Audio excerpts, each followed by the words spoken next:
Uygurlar Doğu Türkistan'ın Çin tarafından işgal edilmesinden bu yana sürekli olarak Uygur tıbbi alanındaki mucizevi buluşlarını ve gizli reçeteleri korumaya çalışıyor. Ancak ata miras Uygur tıbbındaki meşhur reçeteler Çin tıbbı olarak adlandırılıp benimsenerek Çin tıbbında ezelden beri var olan ilaçlarmış gibi lanse edilirken Uygur tıbbına ait çeşitli reçeteler resmen gasp ediliyor. Bu kez işgalci Çin rejimi Uygur şifacılar tarafından oluşturulan 38 çeşit sabit kaynak tarifeli ilacı da geleneksel Çin tıbbı kataloğuna dahil ettiği ortaya çıktı. Çin Ulusal İlaç İdaresi'nin resmi web sitesinde yer alan bilgilere göre Çin İlaç İdaresi geleneksel eski Çin tıbbı reçeteler kataloğu yayınlandı.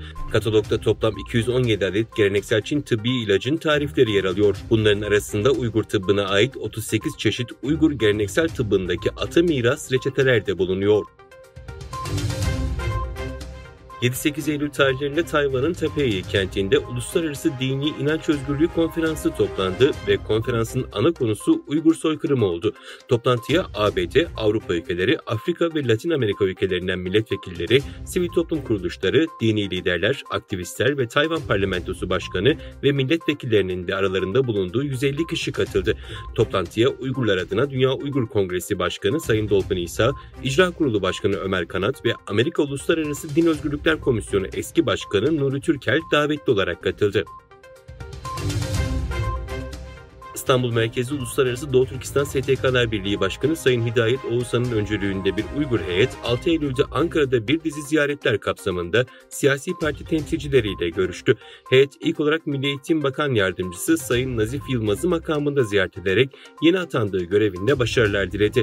Ardından Büyük Birlik Partisi Genel Merkezi'nde Parti Genel Başkanı Sayın Mustafa Destici'yi ziyaret etti. Heyet ayrıca Yeniden Refah Partisi Genel Başkanı Sayın Doktor Fatih Erbakan'ı parti merkezinde ziyaret ederek Doğu Türkistan davasının geleceği hakkında görüş alışverişinde bulundu. Çin'in Kuşak ve Yol projesine katılan tek G7 ülkesi olan İtalya, projeden çekilme planını açıkladı. İtalya Başbakanı, Hindistan'da düzenlenen G20 zirvesi kapsamında Çinli mevkidaşı Liu Qiang'la bir araya geldi. İtalyan Corriere della Sera gazetesinde yer alan habere göre Başbakan, görüşmede Kuşak ve Yol projesinden ayrılma niyetini mevkidaşına iletti. Çin Başbakanı Li ise alınan kararı yeniden düşünmeleri için Başbakanı ikna etmeye çalıştı.